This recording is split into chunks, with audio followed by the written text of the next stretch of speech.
আসসালামু আলাইকুম ভিউয়ার্স, সেলিনা রহমান আপনাদের সবাইকে আমন্ত্রণ জানাচ্ছি আমার কুকিং এবং লাইফস্টাইল চ্যানেলের আরেকটি পর্বে। আশা করি আপনারা সবাই ভালো আছেন। আজকে আমি আপনাদেরকে ঝটপট একটি রেসিপি দিব, সেটি হচ্ছে চাপা শুটকি দিয়ে কিভাবে আপনারা পাটাপুতা ছাড়াই ভুনা ভর্তা করে খেতে পারেন। এটা যারা আসলে ভর্তা প্রেমী এবং যারা শুটকি পছন্দ করেন তারা সবাই এটা কম বেশি খেয়েছেন এবং খুবই পছন্দ করেন। যাদের জানা নেই যে কিভাবে পাটাপুতা ছাড়া এটা করতে হয় এবং যাদের টোটালি এই রেসিপিটা জানা নেই, আশা করি তাদের হেল্প হবে।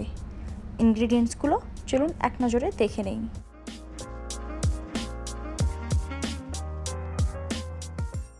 চাপা শুটকি কিন্তু খুব ভালো করে ধুয়ে নিতে হবে, কারণ যত বেশি মজা ততই বেশি এটা অনেক ময়লা থাকে। এটা যে পরিবেশে বানানো হয়, এটা ভালো করে ধুয়ে না নিলে এটা কিন্তু স্বাস্থ্যসম্মত একেবারেই হবে না।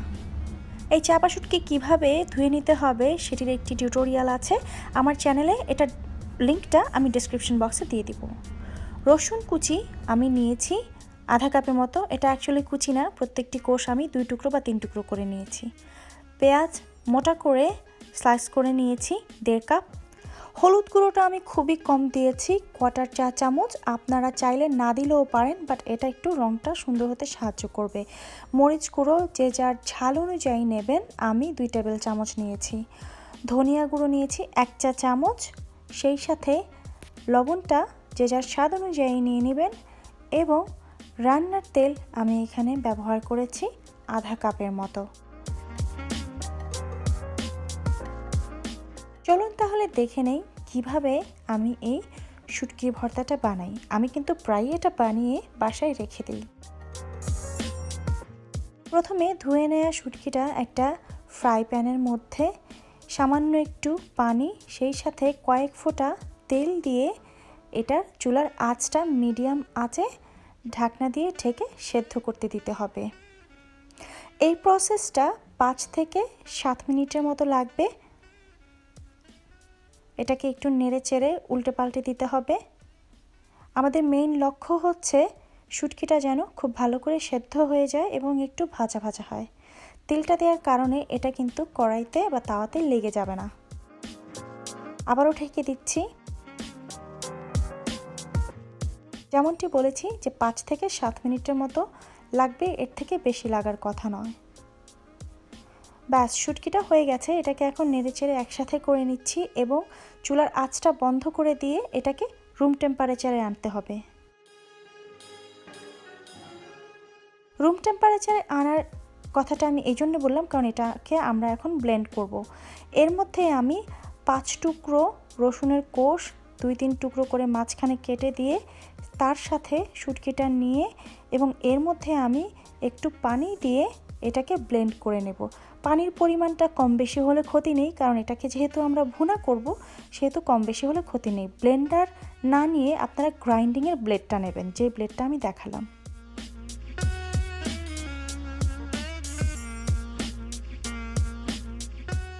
এখন আলাদা একটা কড়াইতে বা তাওয়াতে আমি আরও একটু তেল নিয়ে নিলাম।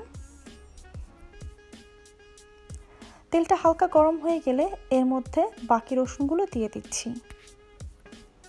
যদি আপনারা দেশি রসুন ব্যবহার করেন তাহলে রসুনের কোষগুলো মাঝখান থেকে কাটার দরকার নেই। যদি এরকম হাইব্রিডের রসুনগুলো আপনারা নেন, সেটার কোষ যেহেতু বড় হয়, সেটাকে লম্বালম্বিভাবে 2 টুকরো বা 3 টুকরো করে নেবেন। রসুনটা হালকা বাদামি লালচে হয়ে গেলে এর মধ্যে যে গুঁড়ো মশলাগুলো সেগুলোকে আমি পানি দিয়ে পেস্ট করে নিয়েছি এবং সেই পেস্টটা এর মধ্যে দিয়ে দিলাম। মশলাটাকে তেলে একটু ভেজে নিতে হবে। আমি এখন এর মধ্যে পানি মিলিয়ে সেটাও দিয়ে দিচ্ছি এবং এখানে আমি গুঁড়ো মশলার সাথে লবণটাও একসাথে অ্যাড করে পেস্ট বানিয়ে নিয়েছি।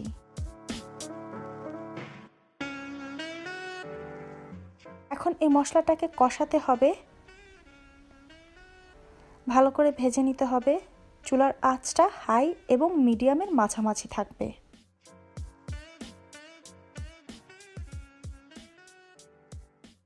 মশলাটা কষে যখন তেলটা আলাদা হয়ে যাবে তখন এর মধ্যে ব্লেন্ড করা শুটকিটা দিয়ে দিতে হবে। যেহেতু ব্লেন্ডার কাপের মধ্যে অনেকগুলো শুটকি আমার রয়ে গেছে, তাই সেটাকে ধুয়ে আমি এর মধ্যে একটু পানি দিয়ে দিচ্ছি।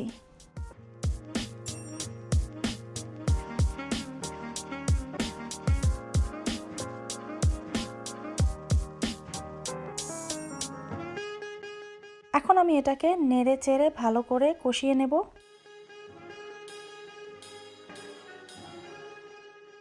এই প্রসেসিংটার সময় পুরোটাই চুলার আঁচটা হাই এবং মিডিয়ামের মাঝামাঝি থাকবে।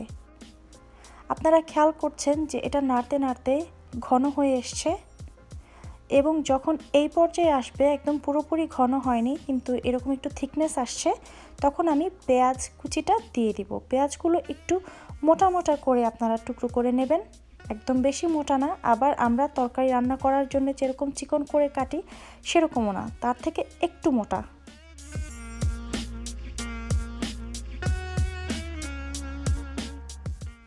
এ পর্যায়ে এসে আমি চুলার আঁচটা হাই করে দিয়েছি এবং সামান্য একটু পানি দিয়ে এটাকে নেড়ে চেড়ে ঠিক 2 মিনিটের জন্যে আমি ঢেকে দেব, যাতে করে শুটকি মশলা এবং পেঁয়াজটা একটু ভালো করে মিশে গিয়ে একটা সুন্দর ফ্লেভারে তৈরি হয়। 2 মিনিট পরে ঢাকনা খুলে এটাকে আবারও নেড়ে চেড়ে দিতে হবে এবং চুলার আঁচটা যেহেতু হাইয়ে আছে, এটা এখন খুব তাড়াতাড়ি শুকাতে শুরু করবে।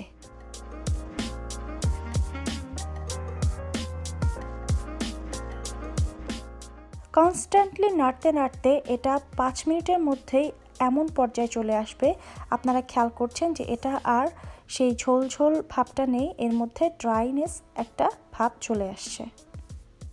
যেরকমটা শুটকি ভুনা করলে হয় ঠিক সেরকম যখন দেখতে হয়ে যাবে, তখন চুলার আঁচটা বন্ধ করে দিয়ে আপনারা ঢাকনা দিয়ে ঢেকেও রাখতে পারেন অথবা সার্ভিং ডিশে ঢেলে সার্ভ করতে পারেন গরম গরম বা পান্তার সাথে।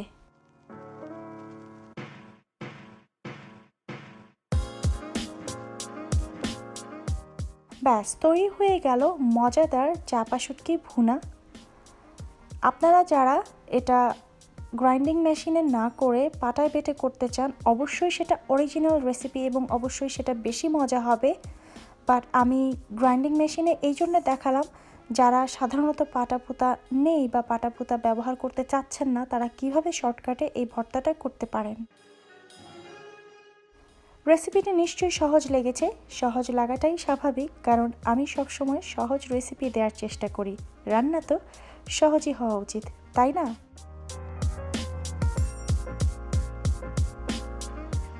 ভালো লেগে থাকলে লাইক, কমেন্ট, শেয়ার দিতে কিন্তু মিস করবেন না। আমার চ্যানেল সাবস্ক্রাইব করুন আমাকে সাপোর্ট করার জন্যে। খুব শীঘ্রই হাজির হয়ে যাব নতুন কোনো রান্নার রেসিপি নিয়ে। সেই পর্যন্ত আপনারা সবাই ভালো থাকবেন, সুস্থ থাকবেন, আমার জন্য দোয়া করবেন। And keep watching Salima Rahman. আল্লাহ হাফেজ।